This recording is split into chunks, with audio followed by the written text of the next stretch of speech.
Hello, everyone out there. Thank you for joining. I'm Saisha Grayson. I'm curator of time-based media at the Smithsonian American Art Museum in DC, and I'm so excited to be kicking off the 2022 Women Filmmakers Festival at SAM with tonight's program featuring artist filmmaker Sasha Wartzel. Sasha has invited fellow artist activist Houston Cypress, who is also a consulting producer on her next film, to join. And I'm thrilled to welcome them, along with all of you, to a robust discussion we'll have following a short screening to start. And now, if you're coming off a busy day like me, I'd like to invite everyone to take a deep breath and settle into where you are. Feel the space and find comfort to focus. As we gather tonight in cyberspace, tuning in from different locations, please join me in acknowledging the Native peoples on whose ancestral homelands we each sit, including the diverse and vibrant Native communities who make their home in DC, where SAM's buildings reside, and where I am in Lenape-Hoking, also known as New York City, or in the Everglades, which we'll learn more about tonight, where the Miccosukee tribe of Indians continue to model right relations with Mother Earth. For more on the Lenape, otherwise known as the Delaware tribe or the Miccosukee tribe, visit their official websites linked in the chat. And if you want to learn more about the Native peoples where you are, you can begin by cross-referencing the digital map Native Lands and the National Congress of American Indians list of tribal representation, which are also in the chat. And while this recognition of place and land acknowledgement is always so important, it is particularly resonant with the program tonight and, in fact, the entire theme of this year's festival, namely remaking space. After I found another year of just being hyper attentive to how the experiences we were each going to were drastically different based on different localities. One zip code to the next could feel safe or not. And what kind of space you had to move through affected how you felt, what kinds of living environments, what kind of personal space you needed. This really made me think about how we are both shaping the spaces and being shaped by places we live and move through. And I wanted to invite artists who inspire me and could inspire all of us to come together and guide us as we consider this dance, this relationship between where you are and who you are and how both evolve. Across decades, this year's featured artists, Sasha Wartzel, Beatriz Santiago Munez, and Shirin Neshat, have all produced incredible works that deepen and nuance and reframe these questions for me. And I'm so grateful they have all agreed to share their work and thoughts. Speaking to this point, our artist tonight once noted, quote, "One cannot separate self from land or from larger communities in which we are embedded, especially those of us who are made marginal by dominant social political structures." In this one quote, Wartzel zooms in on entanglement as the crux of both the challenges we face and our possible solutions. The interlocking systems of oppression that can only be countered by nurturing the interconnectedness of human and non-human kin, ecologies, and legacies that stretch from ancestors to heirs. When I first encountered Wartzel's films, they were focused on legacies of queer activism and placemaking, asserting, in her words, quote, "that we've always been powerful in making community, in changing the world in large and small acts." Reflecting that, we'll start our screening with a short video in this vein from 2010, an early work called Painted Again, which focuses on personal spaces and how those are resonant with relationships and care. That will be followed by a 7-minute sneak preview of what Wartzel is working on today, her first feature-length film, an experimental documentary titled River of Grass. This title borrows from the remarkably prescient 1947 book by Marjory Stoneman Douglas, The Everglades, River of Grass. And it is Douglas's written words that you'll hear in disembodied voiceovers in this excerpt. Having returned to Florida where they grew up, Wartzel is following Douglas's historic insights, as well as new visionary activists to consider through this film the interlocking legacies and futures of colonialism, extractive capitalism, tribal sovereignty, self-emancipation, resistance, and precarity as they all coexist in the Everglades. And I'm again very honored she's allowing us to see and discuss this work while it's in progress, a discussion that will be very much enriched by the perspective of Cypress, her co-producer, themselves an artist, activist, and co-founder of Love the Everglades, and a member of the Panther Clan of the Miccosukee tribe, which is, as we speak, defending against further incursions into this ecosystem. In addition to tonight's special guests, before we start the screening, I want to sincerely thank the team at SAM and the American Women's History Initiative for supporting the festival in its fourth year, and the folks at the Smithsonian AV for bringing this Zoom to your screen. I see a note that I've misstated the clan. I'm sorry, Cypress, a member of the Otter Clan of the Miccosukee tribe. I also want to note another unfortunate shift. We had hoped that Dr. Tony Perry, curator of the environmental history from the Smithsonian American History Museum, would be able to join, but COVID scheduling shifts meant that he had to change plans. And I just have some final housekeeping and then we'll watch the films. As noted in the chat, we have live captioning, which you can access along the bottom of your screen, and you can submit questions throughout in the Q&A box and we'll gather them up later for the discussion. Our screenings are through Zoom, so sometimes that means that resolution can be impacted at points along the way. So if you see anything that looks funny, just assume it's your platform and not the piece.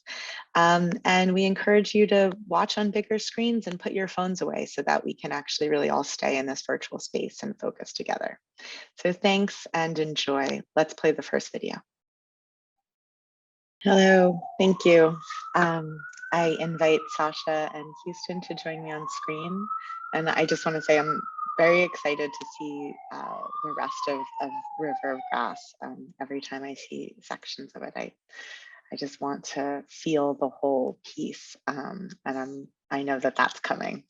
But so, hi, so good to all be here in this space, and thank you for sharing. Those are both, it's interesting, they're in some way they're both very personal, even though one is literally this kind of interior domestic personal story and the other expands almost endlessly, wildly into every possible interlinking system we could imagine. And one of the things that I've just really appreciated thinking through your work, Sasha, and sort of getting to know more of it, is that there are these kind of two themes, as I laid out in the intro, let's say queer placemaking and this question of sort of systems and systems of repression, but also systems of care. And they don't always get foregrounded together, but in your work they sort of take different percentages, or one might come to the fore more than the other. But the more I think and sit with it, the more I see how they're there all the time. And so it gives a different perspective looking then back at Painted Again, now seeing what you're focused on. But so I want to have an opportunity to kind of talk about both those aspects, and maybe we can do that by starting by talking about Painted Again, which was grounded more in that first consideration, or sort of more obviously about this relationship, these two women and 40 years in the house, and then sort of how that arc really very sensically sort of moves through a number of projects to a place where ecologies are really foregrounded. And maybe if we could do that by starting to talk about how you came to focus on this couple and the house, and maybe even that story about that funny anecdote of the paint job as the way in. Sure. Well, first, thank you so much for having me. It's such an honor to be here and a pleasure. Thank you, Saisha, and thank you, Chantel and Gloria, and all the Smithsonian staff behind the scenes for making this possible. And also a very special thank you to Houston Cypress, my colleague, for joining the conversation, and to everyone who's tuning in tonight. I know we're a little fatigued on Zoom, but also it's a pleasure that it can, so many people from so many different places can be here tonight. So Painted Again, thank you so much for starting with that film. It's very special to me, and I know I have some family members joining tonight, but the main participant and the voice that you hear is actually a family member of mine, Eileen, and her partner Florence, who she's speaking about, was my dad's first cousins. So these are queer family members, part of the family I was born into. I have other families. And they were, I would say, kind of some of the first queer adults or elders, that I met, and I got to know them growing up. And it was I think, really important for me to see them and as sort of models for queer possibilities for the future, and living their lives, and being also being artists, or having artistic sensibilities, and not concerned necessarily with following sort of the normative expectations of someone of that time. They also, fascinated me and told me lots of stories about queer life in New York, pre-Stonewall and post-Stonewall, and gave me kind of access to a kind of lineage that I'm often searching for in my work. And so when I moved to New York in my early 20s, I started taking the train out to their home in Bridgehampton. They were part of a wave of lesbians who'd moved out there in, I think, the 60s and 70s, and spending time with them and taking out my camera. And then unfortunately, my cousin Florence passed away shortly after I started filming with them. But in a kind of beautiful, sort of organic way, my visits to Eileen, and I also started bringing friends, and she was a great storyteller. The process of making the film became a really interesting vehicle for me to get to know my cousin Florence, to get access to these stories and histories, which live so much orally in bodies and not necessarily in books or archives. And it was a way for us to both play and to work through our own sense of loss or grief. Eileen confided in me that she had wished she'd been an actor. So we kind of took on a more intentional collaboration where we would move through the house, and she would tell memories and read stories she'd been writing about her life with Florence, who she'd shared this space with for 40 years. And I would direct her. And the house also itself was just a beautiful space to film, because Eileen had been an art director, and they, together with Florence, had started an antique business in American folk art. And so there's just a lot of fascinating objects in that house, and also photos and letters and books and things that I enjoyed exploring and getting close to these people in my family. That's so interesting to think about art direction, because it's such a form of agency over space shaping, and sort of how one gets to think about the expressivity of an aesthetic, or what that red does, for example, in a room.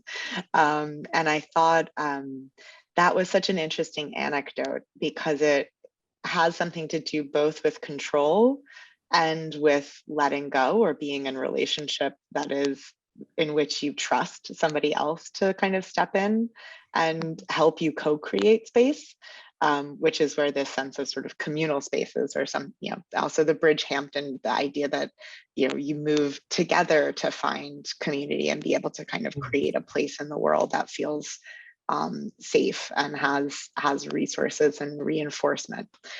So I really thought that was an interesting choice. Did that kind of was that apparent as you were moving through the materials and editing, or was that something you came to sort of towards the end? I know this is sort of part of a larger piece too, if you want to talk about that. Yeah, I mean, I think that a lot of other work a lot of other stuff I'd been working on, or sort of media that I'd seen about queer life, frequently was focusing on a form of queer life in the streets, or in public spaces, or in clubs, which are so critical and important, and so much happens there, and my work goes to some of those places. But with them, it was definitely, I was interested in the kind of this co-creation of space, this sort of interior, more private space, the power of queer domesticity, and forming home with another person was definitely part of that, and became just more apparent as I started to explore the house and all the materials and objects that were in there. I think another thing that's interests me is this idea that places, or even buildings, hold memory, and have borne witness to the events that have unfolded there, carry their energies, hold culture and traditions. And I felt that this was one of those spaces for a larger kind of narrative about queer homemaking, placemaking, and also a more personal thing for me that I was trying to trace in exploring everything from these like textures of the wallpaper and yeah, there's a really incredible texture and tactility to actually a lot of your work, and it's interesting because it comes through both in things you've shot and in things you edit together of found footage. So I think it's something in your eye, but it's also a sense of maybe embodiment or really wanting to bring you sort of sensorially into a space with that is resonant, as you're saying, that has these historical layers. And that was the kind of work that I had seen, when you're talking about club life. I think I first encountered your work in relationship to a project that you did with Tourmaline, Happy Birthday, Marsha. That's sort of celebration of Marsha P. Johnson, who's this incredible trans activist and icon, and really, her key participation in the Stonewall uprising is really important, but you also sort of shift the focus so that like it's her wit and sparkle and sort of creative practice that really came through, and that was this very, it was a very glittery kind of and like upbeat presentation. And it's the next work that I encountered, which is This Is an Address One, which I think came out of that same body of archival research. This moment, both pre and post Stonewall, but kind of, that community that first came into the streets and had this level of activism and organization to self-assert, that was coming out of archival research, and you found different ways of sort of pulling the imaginary out of that. We talk about the archives and the imaginary a lot. And I wanted to both ask you to maybe talk about what your relationship with archival research is to kind of get to those places.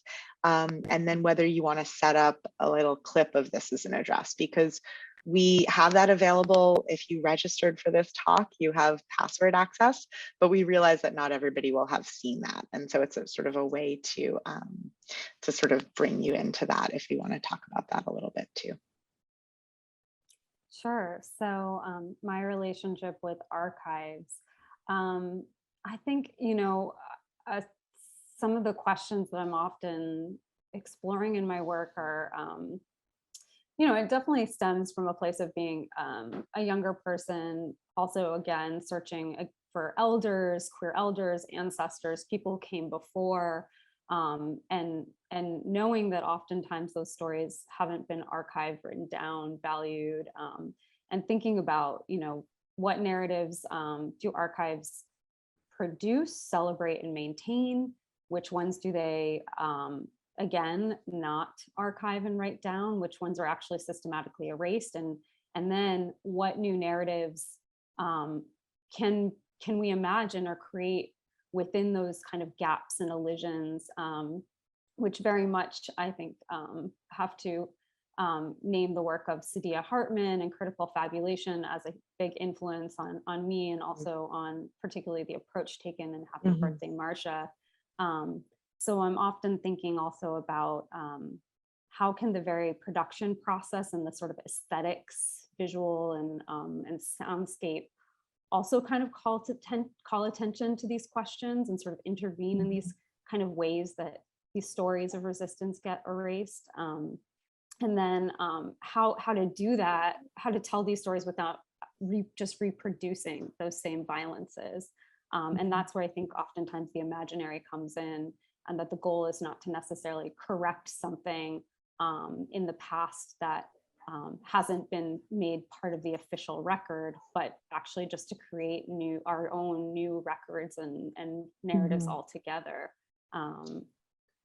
Yeah, that's great. And I guess I should add, This Is an Address was the piece that I saw where when I started to think about this film program and think about placemaking and our relationship, it brought together the kind of queer archival work you were doing, and this sense of kind of pondering environment, pondering real estate, pondering the forces that are both personal but also hugely systemic and capitalistic that are battling over what happens to these histories as they are layered into spaces. So this is an address is looking at Sylvia Rivera, who's Marsha P. Johnson's partner in activism and organizing, and the community that she's living with on the Hudson Piers, and the kind of constant threat of removal and surveillance, but also even as they're making a home there,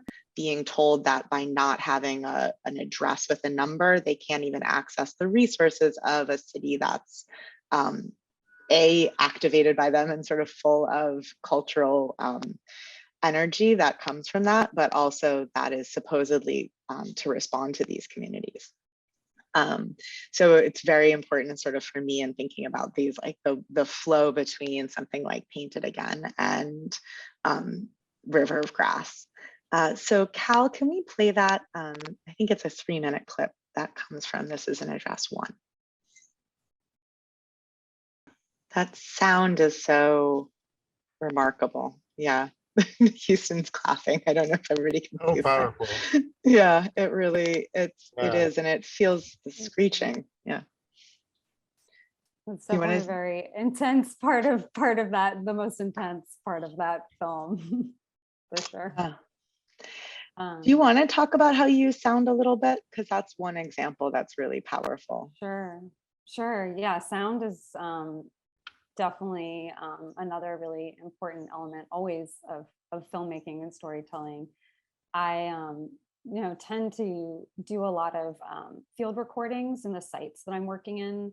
So even with Painted Again, I'll do field recordings, and sometimes I'll take those sounds and I'll work with them to abstract them, to manipulate or change them, or maybe to place a sound that's recorded at another moment alongside a moment where it's not actually taking place, but it was something that was happening in that location. This idea that, many things like just a haunting of the past, a haunting of the archives, a kind of a world off screen that is unknown or maybe can't quite be visualized.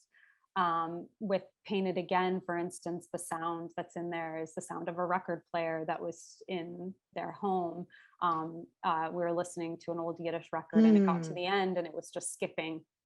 And there's something about the repetition and the rhythm that it created a sense of time stopping, but time also ongoing, a cyclical nature to history and unfolding. And with This Is an Address, a lot of that sound, also I have to acknowledge two fantastic collaborators, Archival Feedback, a sound artist in Miami, and then Geo Wythe, who also I worked with on Happy Birthday Marsha's score, helped bring in the voices, but there was really an intentional idea to take some of the recordings of the demolition process. So all the footage that you see of that building being dismantled, that's actually shot in the present, and the archival is the interview footage.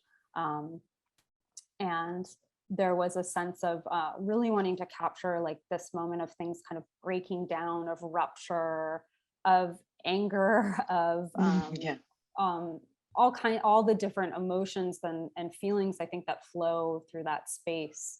And that was a particular like heated kind of escalation of the sound. But it's all mostly field recordings that were done on that site today. Yeah, you feel the violence of that act through the sound, I think, even as you're seeing it and the buildings being ripped apart. It's sort of the sound that is the kind of takes you viscerally to what it means for these kinds of removals, because what that building is less important than like what that space has meant. And as it's sort of being replaced by more corporate or more moneyed interests, I think is really, for those of us who know that space in New York, what that signals and means. Yeah.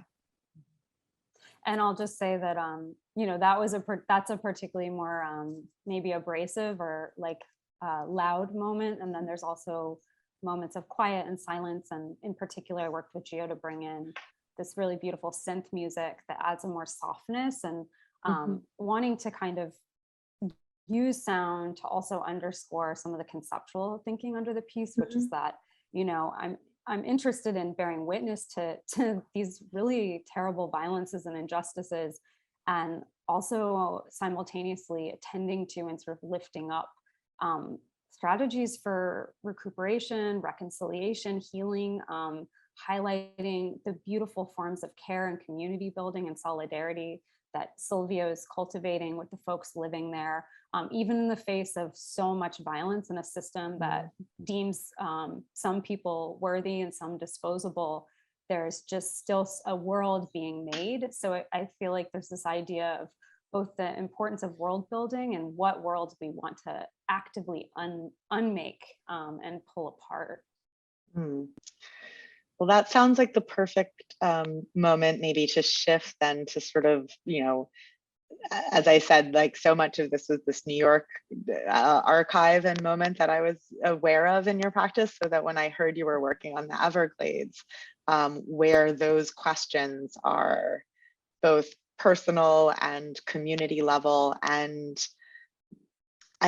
planetary level and philosophical, like I wanted to know what you were going to do with that so very much. And so I'd love to hear like at what point you realized that that was where your next project was going to be, and your calling to it, and then of course how you met Houston and how you came to collaborate and work together. Yes, so River of Grass. I I'll start by saying I was born and raised in Southwest Florida, which is a area that um, is the Everglades, though it's been changed radically, many parts of it. Um, but I think similarly to sort of my interest in how stories and histories get embedded in place, and thinking about geographies of resistance, whether that be a moment in downtown life in New York around the Stonewall riots and the kind of like community building that was happening between Sylvia and Marcia at that time, or the community building that Sylvia was doing on the piers, and this is an address, and connecting that to a present moment. Similarly, kind of taking those questions south, back to a place that's really shaped me, and thinking about land as ancestor, land as my relative, in the same way, and trying really actually to, I would say around in 2016 there was, and then following that over several years there were these really intense toxic algal blooms. There's something that's happening actually globally, but on the west coast of Florida, we one in 2016, and then again really terribly in 2018. I was home, and the it just devastated marine life. It killed all local businesses. It makes it hard to breathe, and there's all these health consequences, and it's very much tied to um, how the Everglades were drained, reclaimed, and replumbed, for really for industry, for agriculture, and for development, and how that place has been very, wetlands in general and the Everglades have been undervalued, misunderstood, sort of maligned as worthless, when in fact the Everglades, we couldn't live in South Florida without them. That is where we get all of our drinking water. They sustain so much life. Without them, it would be a desert. And so I was really just trying to understand, like, why are these events happening, that are impacting me, impacting my family, communities, and then realizing, oh, it's part of this larger narrative of how we changed this place, of legacies of settler colonialism ongoing, and wanted to understand like what happened to create these conditions. Not to mention that Florida is, like many coastal places, but particularly Florida, is very vulnerable to sea level rise and climate change. And the Everglades are one of the things that helps sort of counter that, helps buffer us from storms, Mm. helps mitigate sea level rise, and again, provides us clean drinking water. So I was kind of coming at wanting to understand, how did we get there? What unfolded historically, and how are these sort of urgent ecological issues that we're facing today really rooted in legacies of settler colonialism, extraction, and misunderstanding of the land, particularly wetlands, which I feel you can kind of draw some parallels between, extraction and marginalization of queer and trans life as well. So moving from, this is an address which also does focus more on kind of the experience of that community and displacement, but is very much highlighting how the spaces along the side of the water and waterways and the other kinds of non-human life that we coexist with. So that's sort of the short, rambly version of how I got there. And in particular, the town I was born in was and raised in was formed from a former fort that was established during the Seminole Wars, a series of wars that were intentionally the United States trying to remove Indigenous people, Indigenous life from the state of Florida. And I really was seeing the connections between that and what's happening ecologically today. And so started investigating through an artist residency in the Everglades National Park in 2017. And that's where you met Houston, right? Yes. So before I went down to the residency, I was just, doing research and figuring out like, who do I want to talk to? And Houston's name kept popping up, and I was reading these fabulous interviews, learning about this organization that Houston founded, Love the Everglades movement, which I'm sure they'll talk about shortly. But one of the first things I did was just reach out to Houston, and also was like, Houston's a fellow artist. We're interested in also telling stories about queer life. And so I just reached out, and we had a first meeting right at the very beginning of the project, and just sort of clicked. And over time, Houston's been such an amazing, generous resource, connecting me, helping answer questions, and then more formally came on board as a consulting producer, and is consulting on the narration, in particular on the film. So, Houston, do you want to jump in? We know now a little bit about Sasha's connection to this space and the project and this land. You also have incredible history there. Will you share? Sure, thank you. Yeah. Again, I want to say Shona Bisha, which is the Miccosukee word for thank you. It's an honor to be with you here.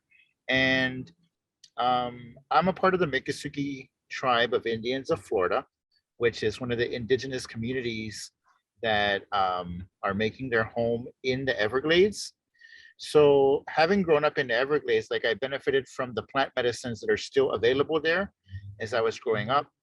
And so now that I have the capacity to be able to advocate for conserving and protecting these areas, like ultimately I want the next generation of indigenous folks to be able to still benefit from the plant medicines that I benefited from. But when Sasha came to the residency in 2017, I was really fascinated by how this very talented artist could portray the Everglades to me in such a way that it was new to me. Sasha showed me some clips that they were filming at a particular day in the Everglades, and I was blown away. Like, is this the place that I call home? Like, I don't recognize it, but I'm blown away by how beautiful that you portrayed it. And so it was really an honor when Sasha reached out to me and asked me to collaborate on this project. And so it's been really a beautiful journey to kind of dive into the text that Marjorie has made, to have more forays and research excursions on the land, and then just to kind of think about how this place is already such a queer landscape. The Everglades is already such a queer refuge, a utopia, and also still a very contested piece of landscape, a contested mosaic of landscapes. So it's been an honor to kind of think through, to contemplate and meditate on these places, and also to see what we can do to, I don't know, we're filling in the gaps, or if we are shining a light on unspoken or unrecorded histories, however we want to frame that. But like Sasha was referring to some of the elisions, what has been left out, and what remains, and what will return again. So it's been a really beautiful journey so far, and I'm happy to be on this journey with Sasha. That's so interesting to hear you speak about, both of you, about sort of the queer aspect of the landscape. And I wonder if you could talk a little bit more about what you each see as sort of meaningful in that, as well as I think, Sasha, you mentioned that you felt like even in Marjorie Stoneman Douglas's language from the 1940s, that there was something there that you thought in and of itself had a kind of queer angle. And I think everybody would love to hear more about that. Sure. So in The Everglades River of Grass, the book written by Marjorie Stoneman Douglas that this film sort of takes up and sort of reimagines. One of the things that really struck me in reading this text, I mean, many things.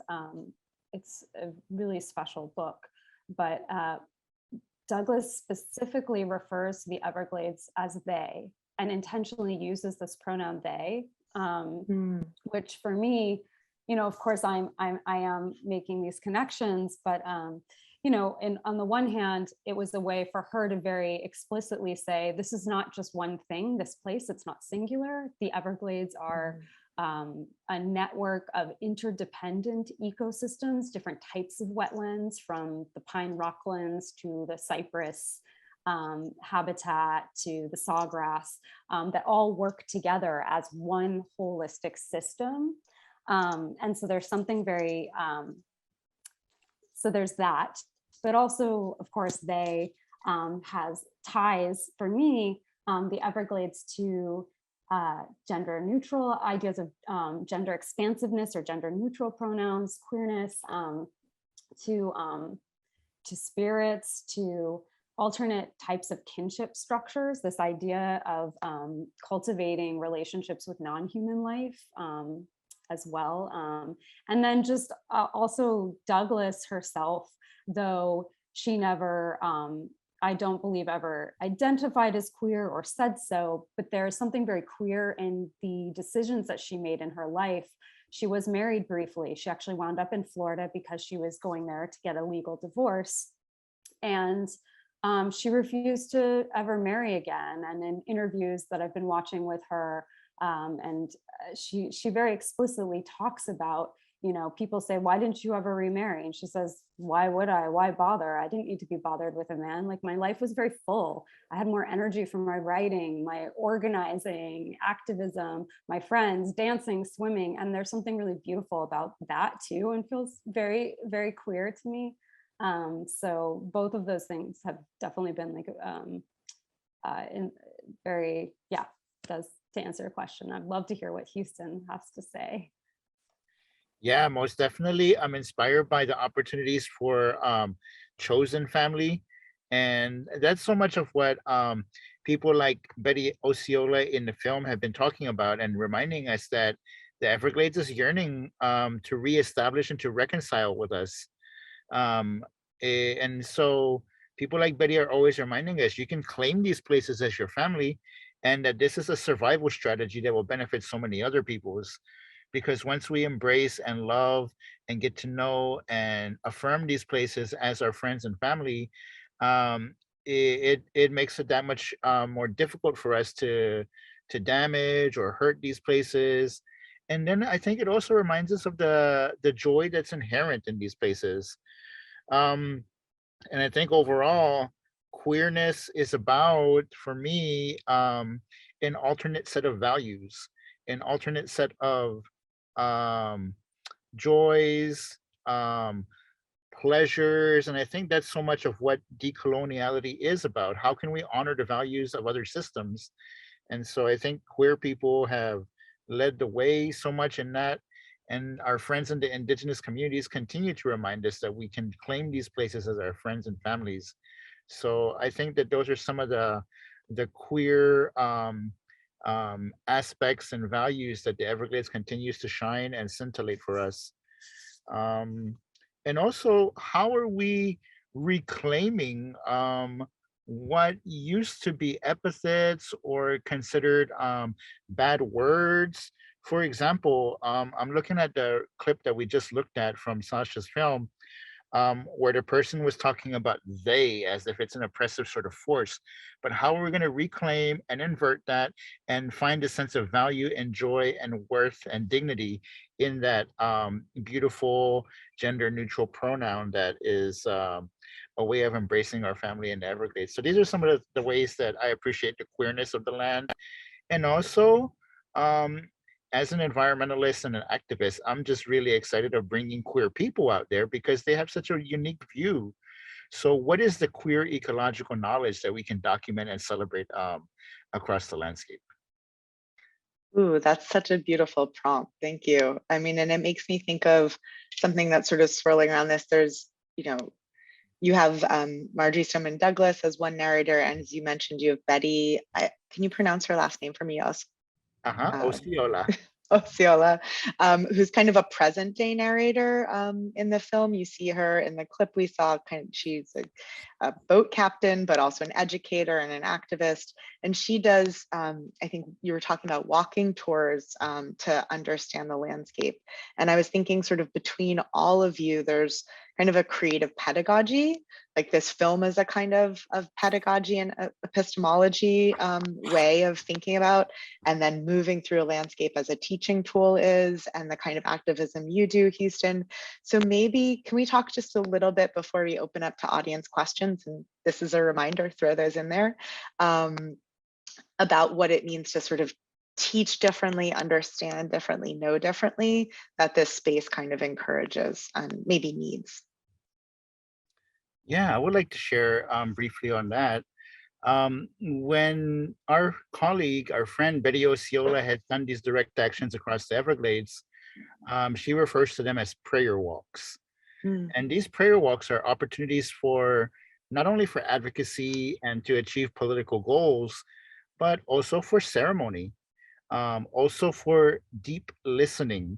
And I think that when we talk about pedagogy or how people learn or how we instruct others, um, in some systems, it's as if we're waiting to be given knowledge. But whereas in the indigenous worldview that Betty and others cultivate and promulgate, it's not necessarily that we wait for these gifts, that we have to go out and search, we have to go out and ask, we have to go out and humble ourselves and open ourselves to these places.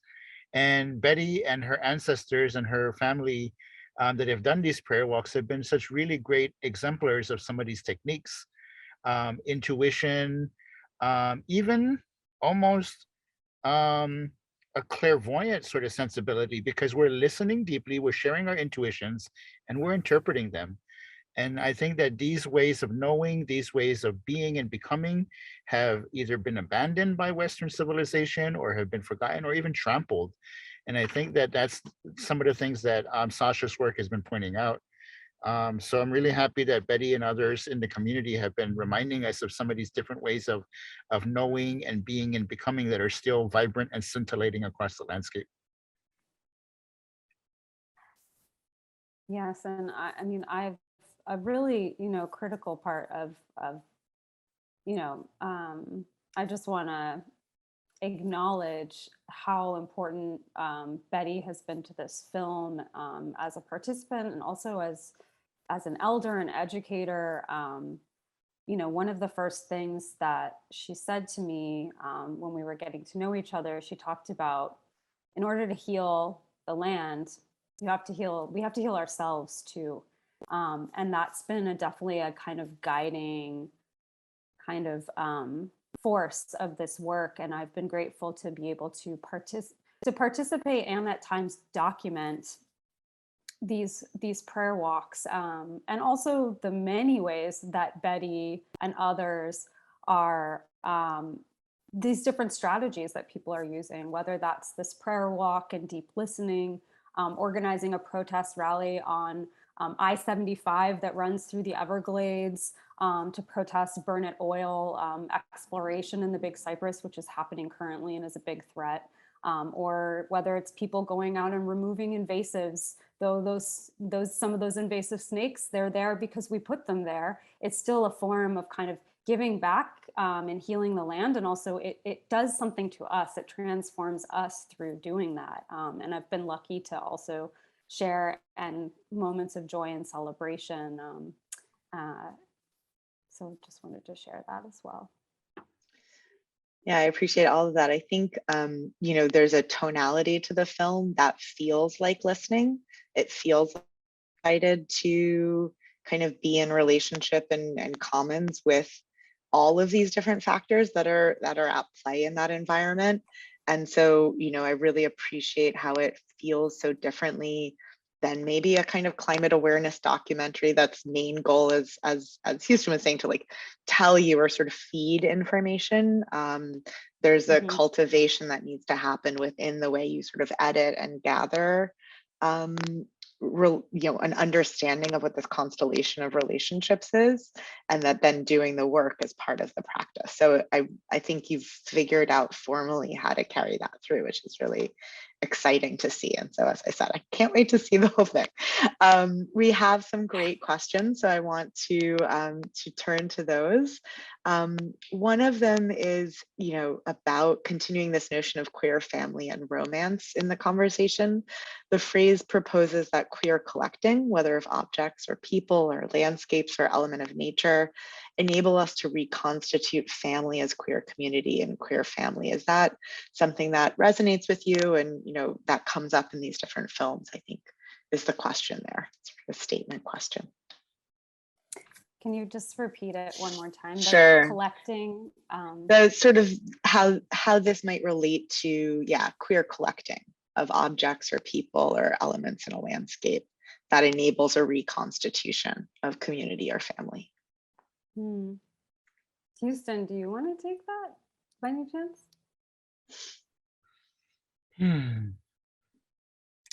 I'm not sure I understand the notion of queer collecting, but I think that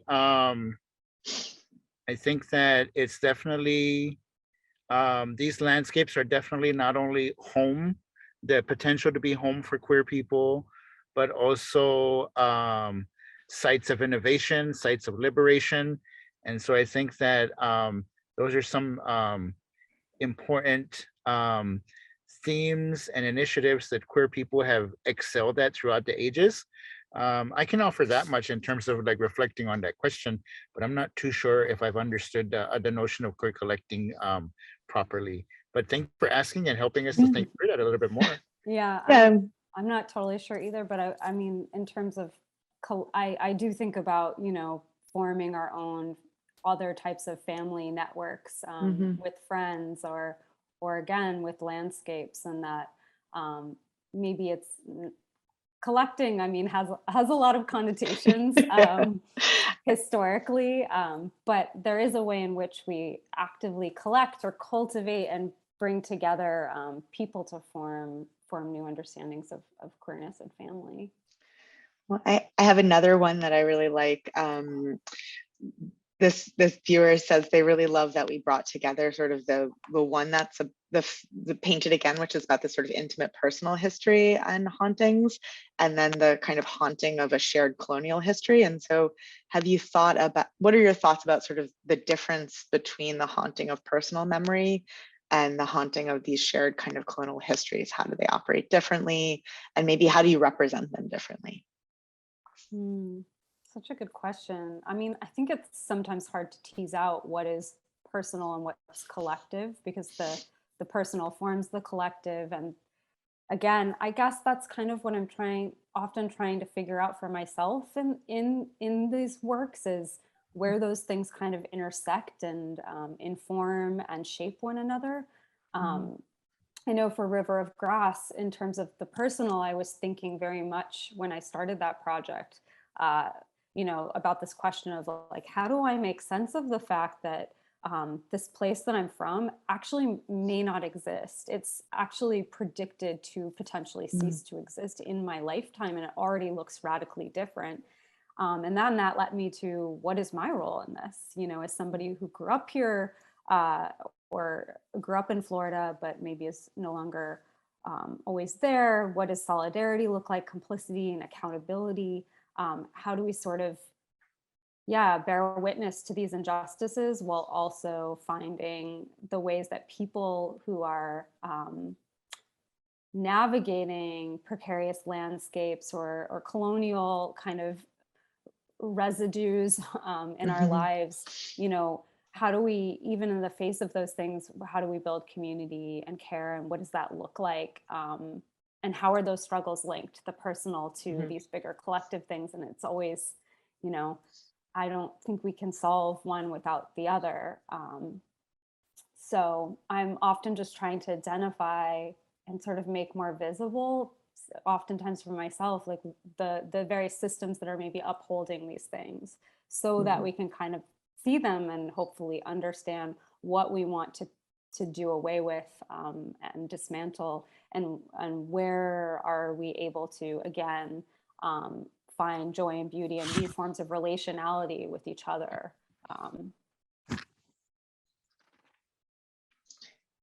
Houston, do you want to remark on that? I know it was sort of about the making of these films, but it's also, I think, resonant with these questions, sort of how you work and represent different kinds of, if you don't call them hauntings, but legacies or layers in your work.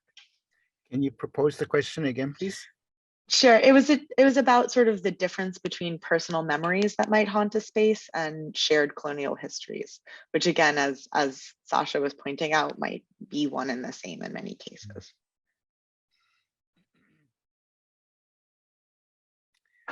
When I think about like personal memories or personal stories, in contrast to colonial sort of narratives, I think that so much of what my community is struggling to do is to preserve and transmit our not only personal memories and values and knowledges, but the collective values and memories and knowledges that the entire tribe has. And in that struggle to transmit and preserve the cultural practices, we are being trampled by the inscription of settler colonial policies and institutions on the land itself. So much that we end up having to dig up and throw away the settler colonial imposition on the land itself. Like, for example, what I mean very literally is that when you travel the roads or when you go into the cities, you have to dig maybe 10, 12 feet or more to get to the actual soil, to get to the actual caprock.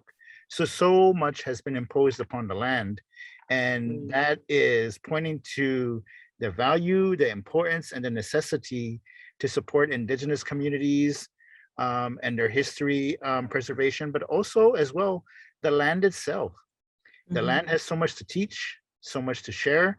And as we degrade it or impose invasive species on the land, so much more is lost.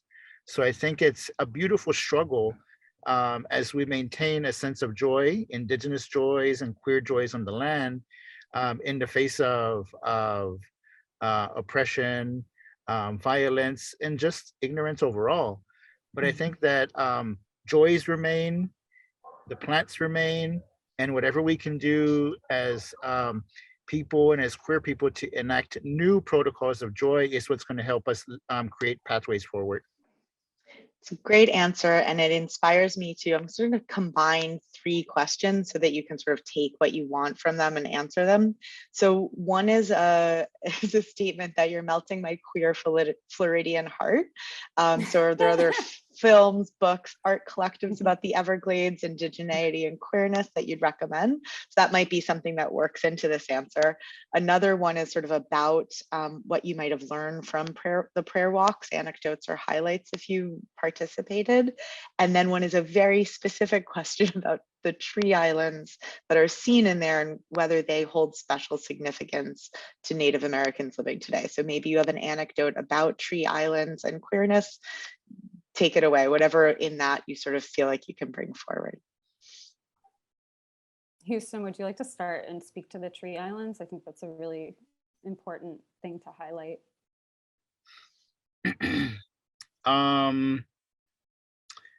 Sure. What's the aspect of the tree islands that was asked? Because there was like 3 components. Yeah, so the question was sort of both whether the Tree Islands hold special significance for Native Americans living in the Everglades Mhm. today, and are these unique landforms being highlighted in your film, Sasha? Great. Yes. So the Tree Islands themselves have been places of refuge for our ancestors when they were escaping the onslaught of the American wars against indigenous people. So these Tree Islands kept us safe. And these days, they're not only refuge for the people, but they're refuge for the species that still remain, plant species, animal species. So these Tree Islands are keeping so many life forms safe these days. And as they keep so many life forms safe, they're also endangered because of water mismanagement, because of fires. And so we're losing acreage out there. So whatever we can do to make friends with these places, come out and visit and witness, is going to help us make progress in preserving these places for future generations. So that's your invitation to come out and visit these Tree Islands. Contact me at Love the Everglades Movement. I would love to take you out and help you fall in love with these places. What a beautiful invitation. And yes, the Tree Islands definitely are a part of the film, which, you know, the film is in progress and taking shape, and there are many things that weren't necessarily in the sample that are part of the story. And yes, definitely the Tree Islands are in there. And yeah, other things, there's so much. Actually, I believe that, you know, Love the Everglades movement, I think you have like a resource list and also have a blog that does highlight a lot of other artists, collectives, organizations, literature that highlights the Everglades. So if folks are interested, I definitely recommend reading River of Grass. Zora Neale Hurston's Their Eyes Were Watching God is also like really special. There's so many things, too many to name, but I would recommend looking at Love the Everglades. And the artist in residence in the Everglades, ARI, the residency that I participated in, that Houston's on the advisory board, I believe. I would check out the work of many of the artists who are going through that residency. Mm, Yeah, great. definitely look us up on Instagram and on Facebook. We do have a recommended resources list available. So And you'll I see community organizations and much more for you to enjoy.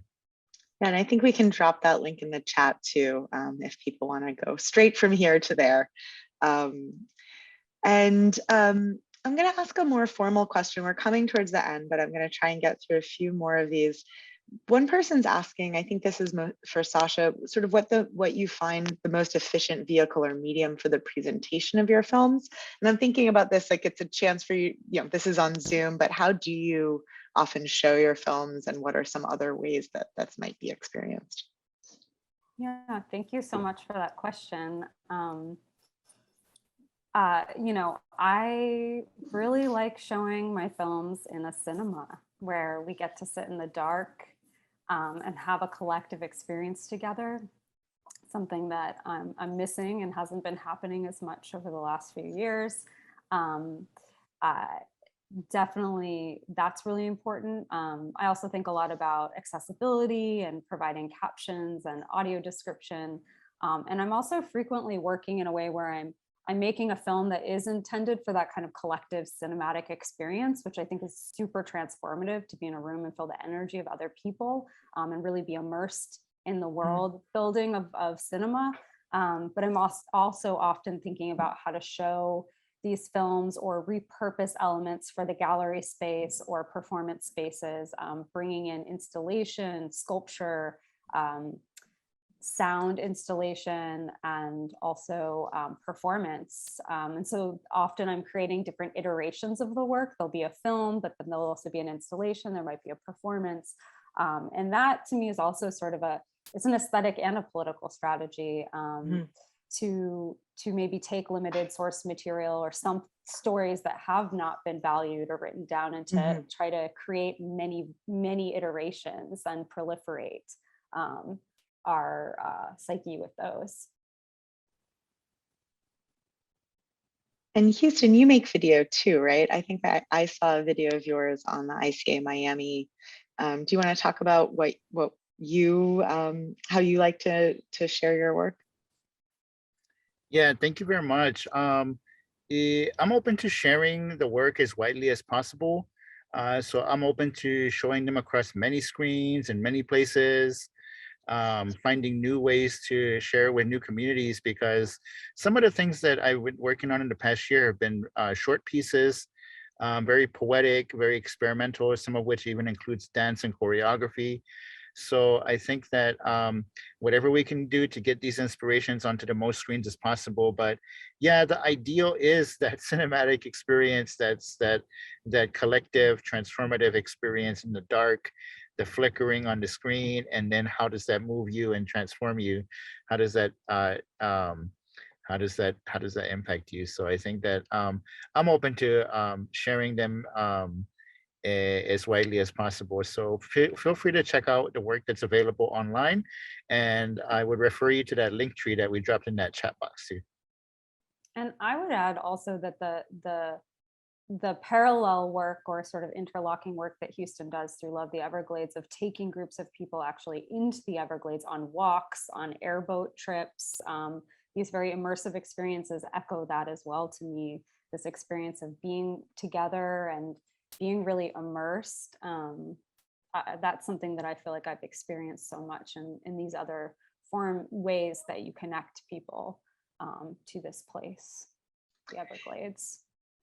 Well, with that, I will put forward the wish that maybe next year Women Filmmakers Festival will be at least partially in person, and we can have some of that screen sharing experience and some of that coming together. But in place of that, this has been an incredible conversation, and we're going to wrap up. But I'm so thankful that we could share space and talk about these incredible works, and that incredible work that's being done in the Everglades to change the future that we might imagine for that space. So thank you very much. I want to thank all the team effort and all the wonderful work behind the scenes that made this possible. And I want to remind everybody that we're going to do this again next Wednesday, March 16th at 5:30 with the lovely Beatriz Santiago Munez, whose work also engages with colonial histories in Puerto Rico and how to kind of counter or nuance an anthropological or ethnographic gaze there with the different kinds of being in common. So I invite you to join us and register for that. And I remind you to watch This Is an Address 1 and 2 in your own time, because you have that link and you can do that.